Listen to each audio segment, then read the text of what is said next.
when you want to measure in science, there are typically three properties that you measure for, right? You're going to measure mass, you want to measure volume, and you want to measure length. Now, there's a reason why in science we choose to use the metric system for measurement. This is going to be because it is a boatload easier than using the English system. So for example, in the English system, this is the system that the United States uses on a daily basis out in the real world to measure things. So for mass, right, you might be working on your New Year's resolutions and you want to lose weight. You step on the scale and your mass is going to be measured in pounds and ounces, right? Two different units of measurement there to measure mass, pounds and ounces.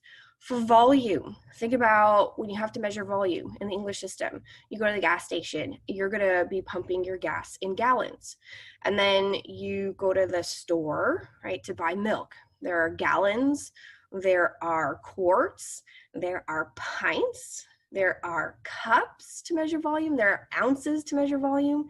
How confusing is that, right? You have ounces to measure mass, you also have ounces to measure volume. Length, again, you have miles, you have feet, you have yards, you have hands.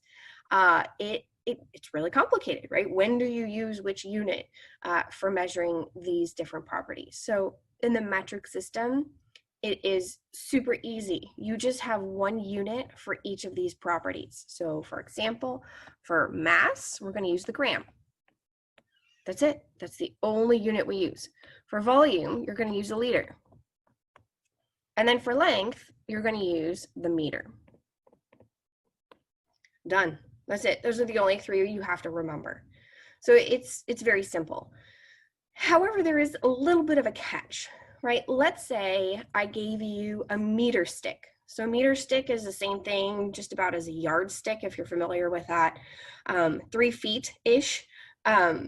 If I gave you that meter stick and I said, okay, go ahead and measure the distance between Dallas and Houston. On your mark, is set, go. You probably look at me dumbfounded, say, no, I'm not going to do that. This unit is just too small for measuring such a long distance.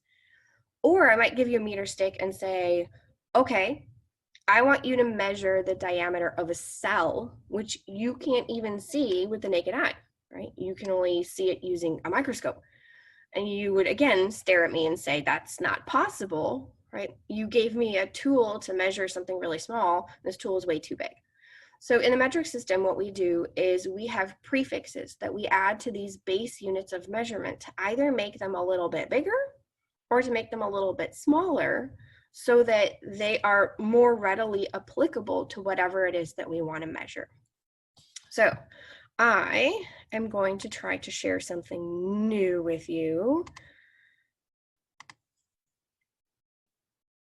Okay, hopefully you guys are looking at the Unit 2 that I posted in Canvas, the metric system conversions. Awesome. Thank you for the feedback. The metric system conversions and the scientific notation.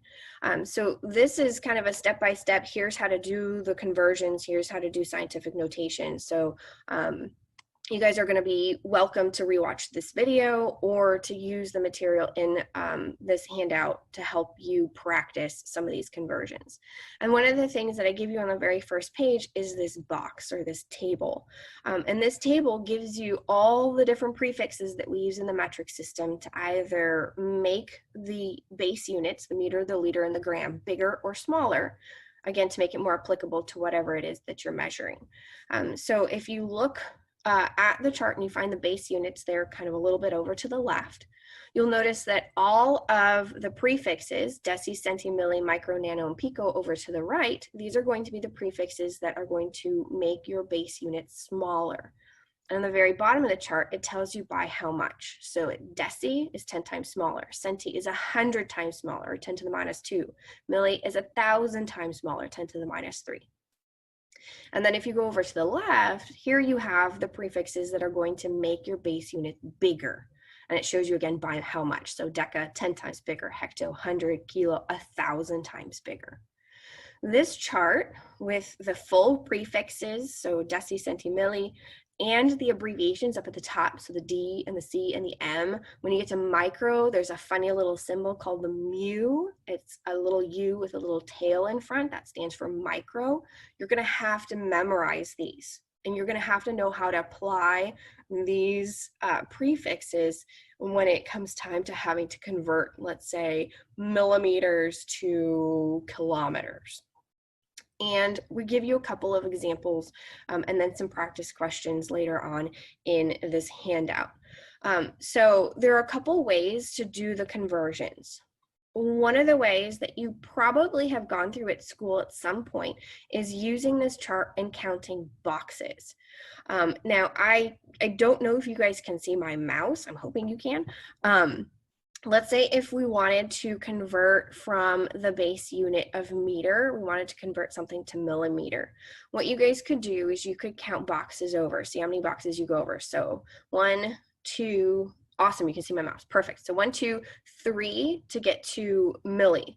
That would indicate, if you're moving 3 boxes over, that you're going to move your decimal point 3 places over to the right to convert meters to millimeters. So that's pretty simple. One place, however, where you get yourself in trouble is when you go past milli, over to the right, over to micro. If you notice, all of the previous exponents here increase or decrease by 1. And then by the time you get to milli and you compare it to micro, there's a jump here. We're missing 2 boxes. You're missing 10 to the minus 4 and 10 to the minus 5. So if you're going to be a box counter, you want to make sure that you remember those invisible boxes between milli and micro, micro, nano, and nano and pico. All right, so if you're, for example, converting milli to nano, you're going to have to count from -3 to -4, that's 1, -5, that's 2, -6, that's 3, 7, 8, 9, that's 6 spaces. You're going to have to move your decimal point 6 spaces over to get the correct answer. So that's one way of doing it. If that works for you, stick with it. Just remember those imaginary boxes. I actually prefer a slightly different way of doing it. And my favorite way is this alternative method. It gives you a very simple equation to use, like a little formula. And so long as you remember this chart, you can apply that information using the little equation, and you're never going to get the wrong answer. There are no imaginary boxes you have to remember. So what I want to do is I want to go through an example. So I'm going to go back to my whiteboard. I'm going to clear this guy. All right, so let's say the first example that we want to do is we want to take 78.2 centimeters. And I want to know, well, how many micrometers is that? So exponent of the starting prefix minus the exponent of the ending prefix gives you the number of spaces to move the decimal. So where are you starting? Where are you ending? We'll give you a number, right? So let's go back.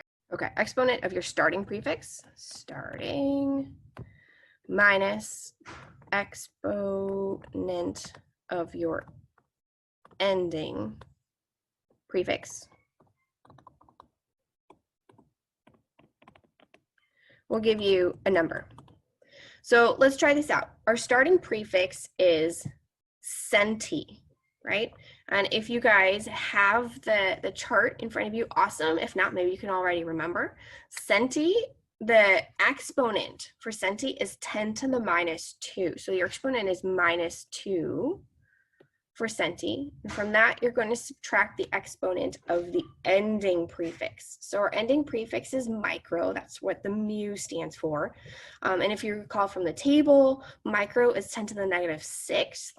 So we're going to add a -6 here, equal sign. This is probably the hardest part now of using this little equation. You're having to subtract negative numbers. So remember, anytime you're subtracting negative numbers, the 2 negatives kind of cancel and you get a positive. So this is the same thing as -2 plus 6, right? So -2 plus 6 is going to be a 4. Now this 4 tells you 2 things. The actual digit tells you how many spaces to move your decimal. And the other thing is this number that you end up with can be either a positive number or a negative number. If it's a positive number, you're going to move your decimal to the right. If it's a negative number, you're going to move your decimal to the left. For me, I'm right-handed, so it makes it easy for me to remember. Right is positive, left is negative. If you're left-handed, I'm sorry, you're going to have to find another way to remember which direction to go. All right, so I'm going to move, because this 4 is positive number, I'm going to move my decimal point 4 places to the right.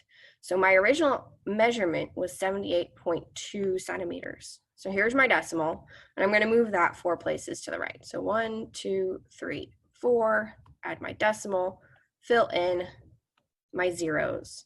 And so to clean it up, my answer will be 7, 8, 2, 0, 0, 0. So 78.2 centimeters is the same thing as 782,000 micrometers.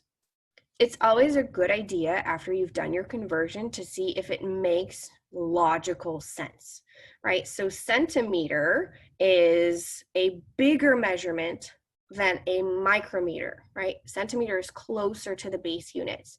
So centimeter is bigger, micrometer is smaller. So you would expect to have a ton of micrometers in just a few centimeters. So you're expecting to go from a small number to a really, really big number.